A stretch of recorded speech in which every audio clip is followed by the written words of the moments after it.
모든 인간은요, 자기 나름대로의 틀, 나름대로의 관점을 가지고 있지요. 그것은 하루아침에 생기는 것이 아닙니다.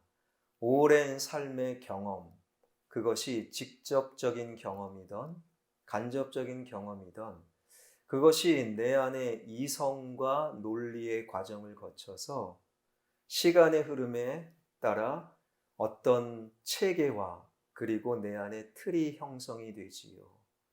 우리는 그 틀을 통해 세상을 바라보고 그 틀 속에서 사람을 판단합니다. 그 틀을 여러 가지 이름으로 부를 수 있는데요. 관점, 생각, 신념, 그리고 프레임. 서울대학교 심리학과 최인철 교수는 그의 책 프레임이라는 책에서 인간이 정해놓은 틀, 그 프레임을 이렇게 설명하고 있습니다. 건물 어느 곳에 창을 내더라도 그 창만큼의 세상을 보게 되듯이 우리도 프레임이라는 마음의 창을 통해서 보게 되는 세상만을 볼 뿐이다. 우리는 세상을 있는 그대로 객관적으로 보고 있다고 생각하지만 사실은 나만의 프레임을 통해서 채색되고 왜곡된 나만의 세상을 바라볼 뿐이다. 이 사실을 우리가 받아들일 때 지혜로운 자는 내 말과 내 생각과 판단이 틀릴 수 있겠다 생각하는 사람이요. 성숙한 신앙인은 하나님의 말씀으로 나만의 틀, 나의 프레임을 깨어 무너뜨리는 삶, 그들을 가리켜 지혜로운 성숙한 신앙인이다 라고 부를 수 있는 것이지요. 우리는 오늘 본문에서 그런 지혜와는 거리가 먼 그저 자신의 경험, 자신이 알고 있는 지식, 자신만이 쌓아 올린 프레임이 정답이다 우기는 그러한 사람들을 만나게 되는데 바로 바리새인과 서기관입니다. 오늘 본문의 이야기는 이렇게 시작이 되지요. 1절, 2절입니다.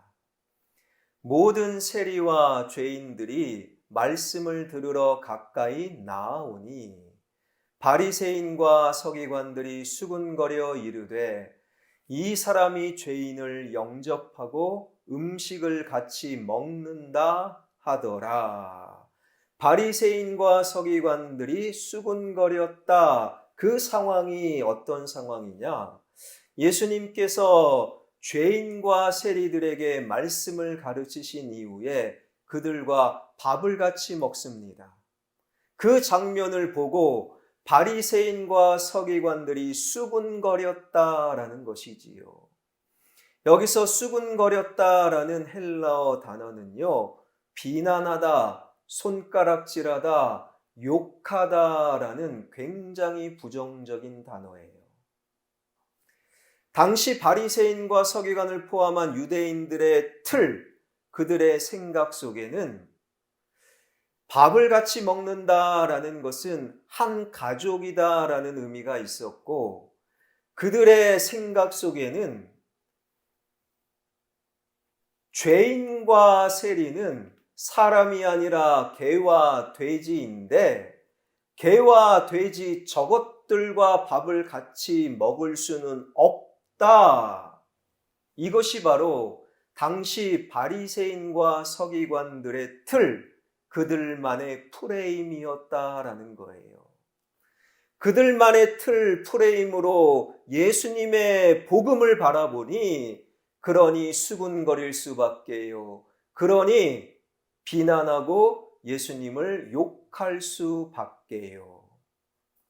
그러한 바리새인과 서기관의 비난 속에서 주님이 비유로 하신 말씀이 오늘 읽었던 본문을 포함한 누가복음 15장에 등장하는 세 가지 비유의 말씀이라는 것이지요.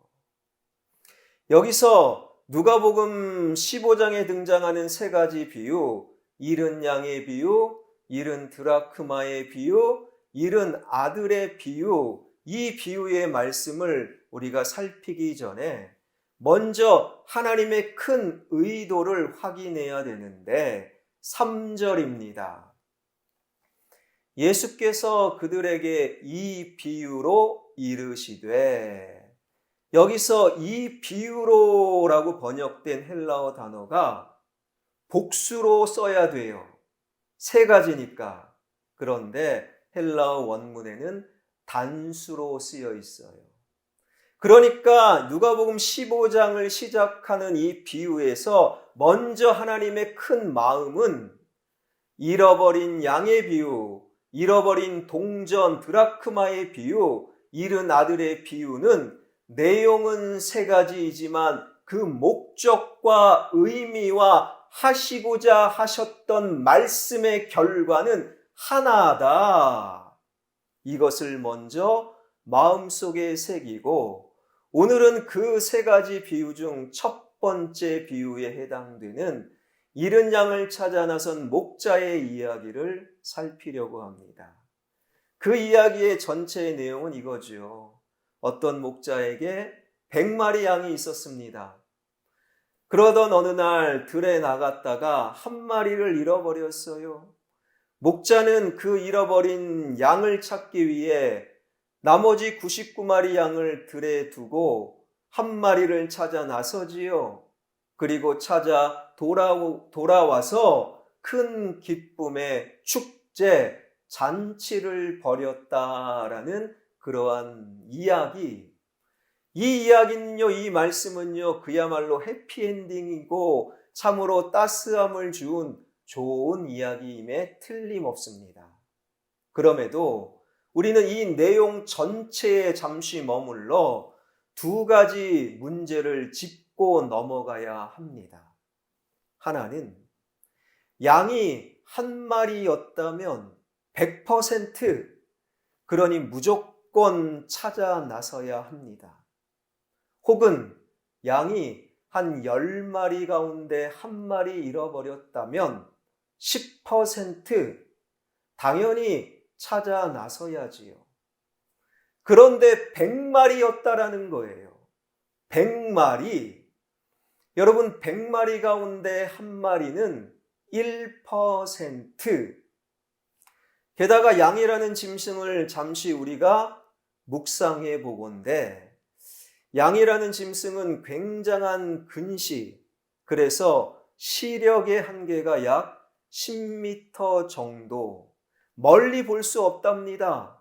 그래서 양은 본능적으로 바로 앞에 있는 다른 양의 뒷공무니를 보고 조르르 쫓아다니는, 그래서 웬만하면 양의 무리를 벗어나지 않는 본능을 갖고 있는 짐승이 바로 양이라는 거예요.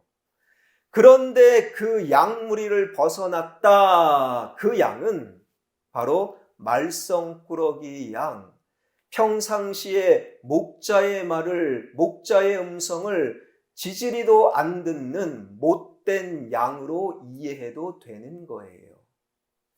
그런 못된 양을 잃어버렸어요. 1%입니다.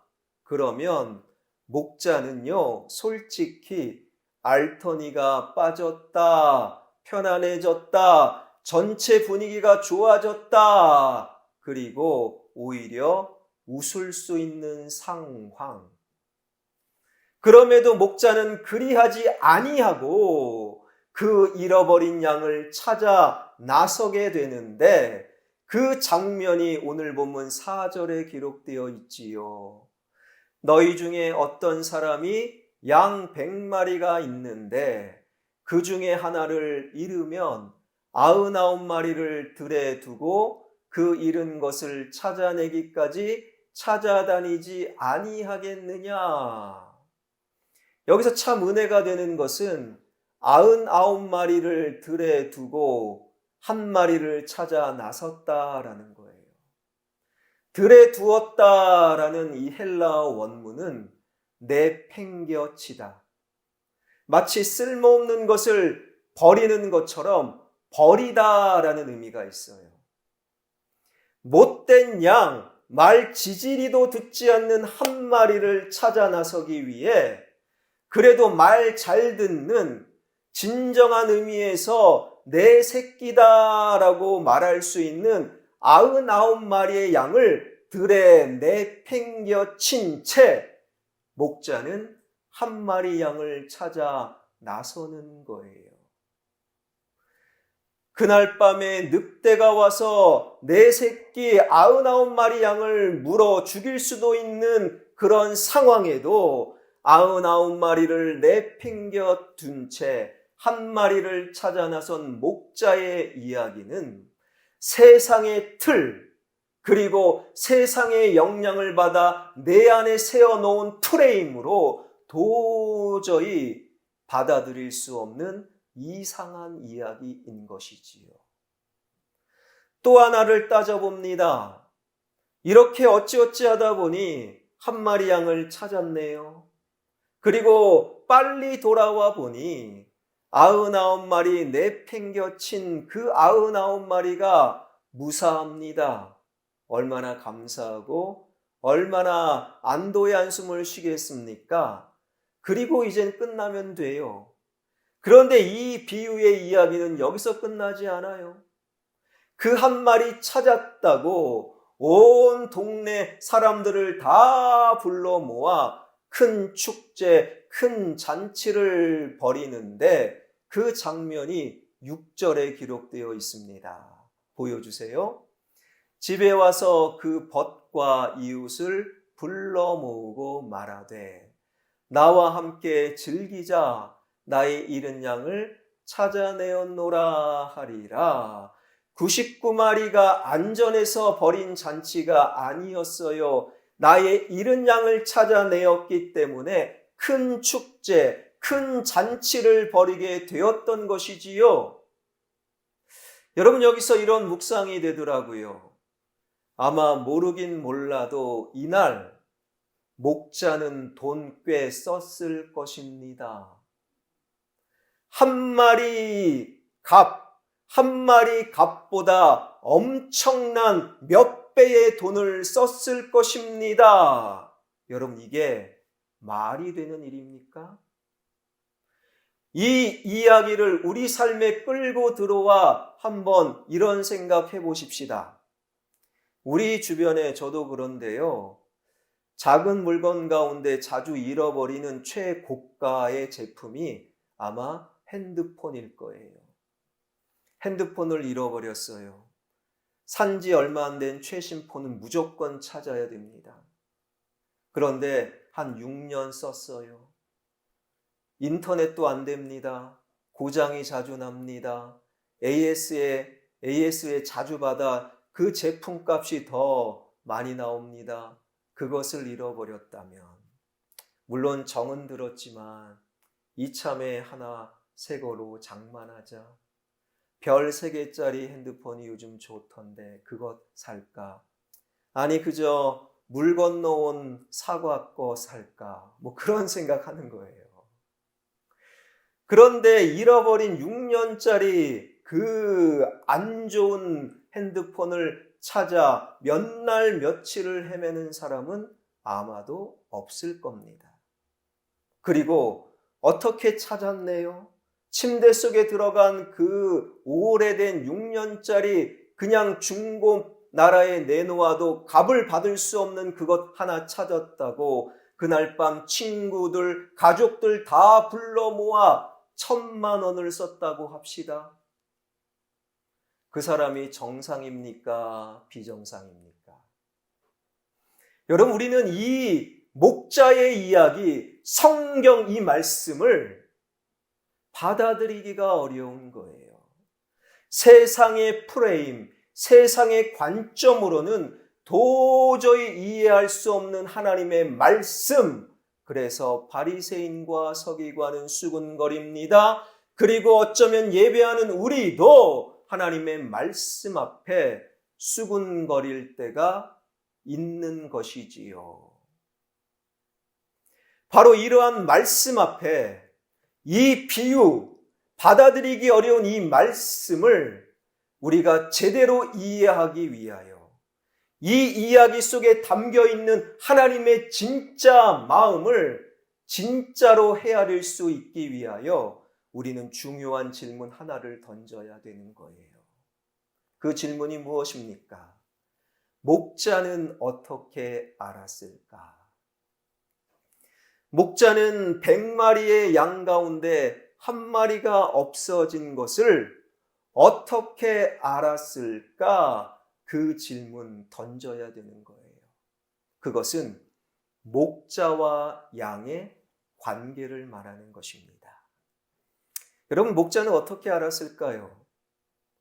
갑자기 숫자를 헤아리고 싶은 거예요. 다 집합, 그리고 하나, 둘, 셋, 97, 98, 99, 하나가 없어졌네? 여러분, 목자는 그렇게 아는 것이 아니에요. 목자라면 딱 보면 압니다. 여러분, 물론 100마리의 양은요, 100이라는 숫자는 꽤 큰 수입니다. 그 중에 하나 빠져도 전혀 티가 나지 않지요. 그러나 다른 사람은 몰라도 목자는 딱 보면 아는 거예요. 그것은 목자는 숫자로 양을 바라보는 것이 아니라는 것이지요. 이런 생각을 해봅니다. 어떤 부부가 이제 너무너무 사랑해서 또 하나님의 은혜로 자녀를 한 10명 정도 낳았다고 합시다. 아니, 조금 더 잡을까요? 한 15명 낳았다고 하십시다. 그런데 어느 날 공휴일에 온 가족이 오랜만에 공원으로 놀러 간 거예요. 그때 한참을 놀다 보니 한 아이가 안 보이는 거예요. 그때 엄마, 아빠, 부모는 어떻게 합니까? 모두 집합, 번호 시작, 1, 2, 3, 4 그러지 않아요. 아이들이 많다 보니 몇째 아이인가 그것은 헷갈릴 수 있지만 그냥 딱 보면 누가 없어졌나 부모는 아는 거예요. 여러분, 이것이 바로 부모와 자식의 관계예요. 목자와 양의 관계라는 거예요. 여러분, 목자는 숫자로 헤아리지 않습니다. 목자는 양의 존재 자체를 보는 거예요. 우리가 오늘 살아가는 이 세상은 이 세상이 주는 메시지와 틀은 무엇입니까? 숫자가 중요한 거예요. 그래서 대를 위해 소를 희생하자. 그게 미덕이다? 여러분, 미덕 아닙니다. 소가 너무너무 중요한 것이지요. 그냥 하나인데 1%인데 뭐 그리 신경 씁니까? 아니요, 신경 써야 되는 거예요. 여러분, 이 세상의 메시지, 이 세상에서 영향을 받은 우리 안의 틀과 프레임은 무엇입니까? 그저 숫자, 그저 계산이 중요한 것이지요. 그러나 성경은, 복음은, 우리 하나님은 그러지 않다는 거예요. 바로 그 한 사람이 누구냐? 그 한 사람이 누구냐? 존재에 관심을 갖는 것. 그 한 사람이 누군가의 남편이요, 아내일 수 있고, 그 한 사람이 누군가의 부모요, 자식일 수 있고, 그 한 사람이 특별히 온 세상을 다 주고도 바꿀 수 없는 하나님의 아들이요, 딸, 하나님의 자녀라는 거예요. 여러분, 그래서 목자는 99마리를 내버려 둔 채 한 마리 기꺼이 찾아 나설 수 있었던 것이지요. 이러한 하나님의 마음을 잘 담고 있는 시가 한 편 있어요. 이문재 시인이 쓴 어떤 경우라는 시입니다.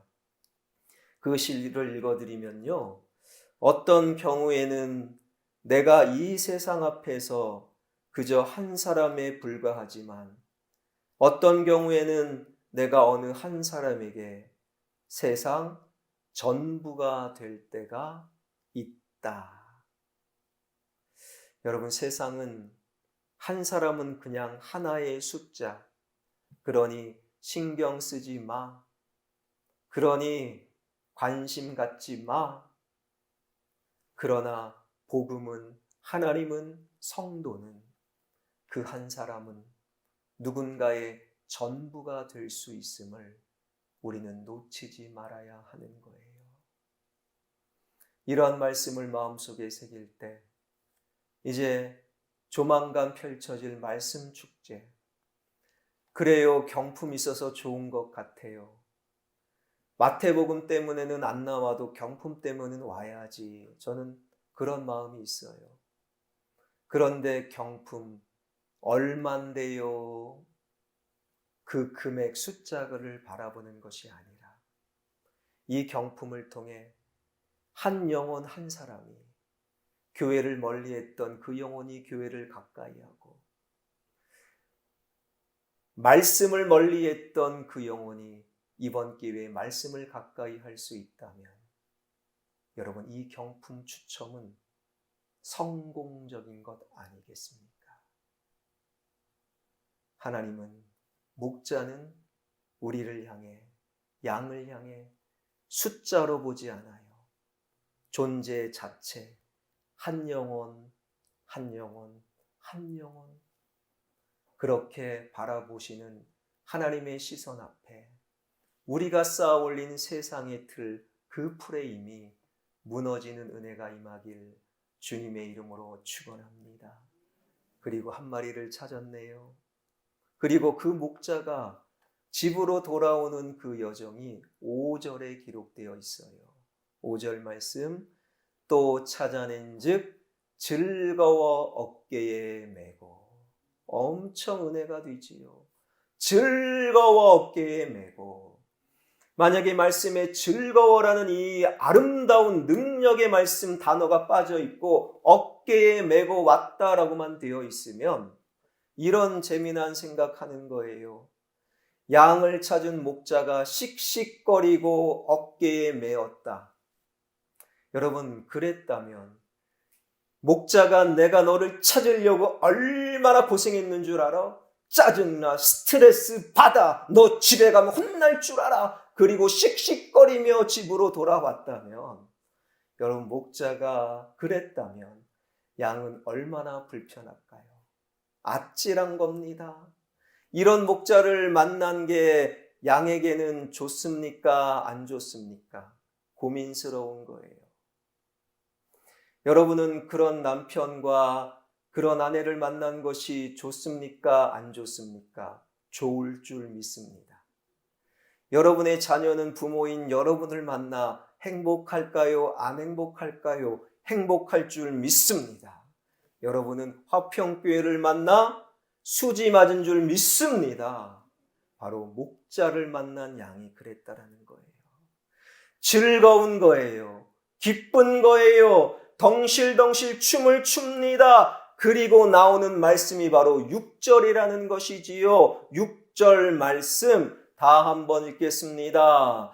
집에 와서 그 벗과 이웃을 불러 모으고 말하되 나와 함께 즐기자. 나의 잃은 양을 찾아내었노라 하리라. 세상의 틀로만 해석할 때는 돈 참 많이 썼구나 라는 해석이 나오는데, 이제는 하나님의 말씀으로 무너진 우리의 마음으로 보니 이 목자의 기쁨, 그리고 그 양의 마음을 우리는 보게 되는 거예요.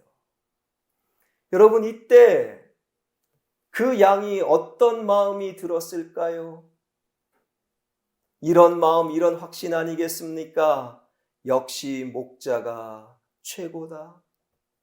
나는 정말 목자의 사랑을 받는 존재구나. 나는 정말로 소중한 존재구나. 내 곁에 목자가 있어 나는 행복하다. 이런 확신, 이런 마음 들지 않았을까요?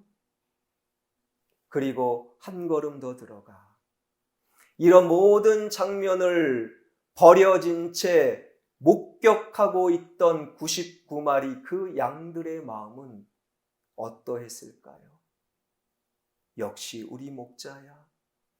혹시 나도 저 말썽꾸러기 양처럼 이 안전한 양의 무리를 벗어난다면, 그래서 내가 힘들고 지치고 어려울 때, 내가 늑대에 쫓겨 거의 죽음에 이른 그 순간, 목자는 지금처럼 나도 찾아주시겠지. 여러분, 이것이 바로 오늘 이야기 속에 숨겨져 있는 세상의 프레임으로는 도저히 헤아릴 수 없는 하나님의 마음인 것입니다. 여러분, 그래서 예배하는 여러분 한 사람 한 사람을 가장 소중한 존재로 바라보시는 하나님의 마음, 그 시선, 그것을 마음속에 아로새길 수 있는 은혜가 임하길 주님의 이름으로 축원합니다. 고려대학교 강병하 교수님의 이야기예요. 그 교수님이 지난 17년간 전국 방방곡곡을 다니면서 약 4,500여 종의 들풀과 그 씨앗을 연구했다고 합니다. 그런데 그분의 연구 결과, 그분은 이렇게 말합니다. 그 노래 있잖아요. 이름 모를 잡초야. 그런 잡초는 없다라는 거예요. 모든 풀에는, 모든 들꽃에는 다 저마다의 이름이 있었다라는 거예요. 그 노래, 아무것도 없는 잡초라네. 그 노래는 잘못되었다라는 것이지요. 저마다 이름이 있고 생명이 있고 향이 있고 멋이 있고 의미가 있고 그리고 아름다움이 있었다라는 것입니다. 그리고 그 교수님은 이렇게 마무리하고 있어요. 그 마무리를 읽어드리면, 하나님이 만든 풀 가운데 잡초는 없었다. 하나님이 기르신다. 모든 풀 속에 이름이 있고 생명이 있고 나름의 멋이 있다. 여러분, 이것이 바로 하나님이 바라보시는 여러분을 향한, 나를 향한 시선이라는 거예요. 사랑하는 성도 여러분, 세상이 여러분들에게 무엇이라고 말씀하고 있습니까? 교회 밖 세상에서 우리가 무엇을 경험하고 우리 안에 어떤 프레임을 쌓아 올리게 만듭니까? 여러분, 세상은 숫자가 중요하지만 하나님은 존재가 중요한 거예요. 세상은 하나는 필요 없어. 그러나 하나님은요, 그 하나가 전 세상을 다 바꾸어도 바꾸지 않는 가장 소중한 존재라는 것이지요. 그래서 우리 중 한 사람도 아프면 안 돼요. 우리 중 한 사람도 쓰러지면 안 돼요. 우리 중 한 사람도 꺾이면 안 됩니다. 여러분의 건강이, 여러분의 경제가, 여러분의 관계가, 여러분의 신앙이 무너지면 하나님의 나라의 역사가 흔들리는 것이지요. 이것이 바로 나를 바라보는 하나님의 시선입니다. 그 하나님의 시선, 그 주님의 사랑, 그 주님의 말씀 앞에서 세상의 왜곡된 프레임, 그 틀이 무너질 수 있길 바랍니다. 한 존재로, 한 영혼으로 바라보시는 주님과 함께 지친 내 영혼, 그리고 찌들어진 내 인생 가운데 나를 일으켜 세워주시는 주님과 더불어 오늘 함께 당당히 살아가는 저와 여러분, 우리 모두가 되길 주님의 이름으로 축원합니다.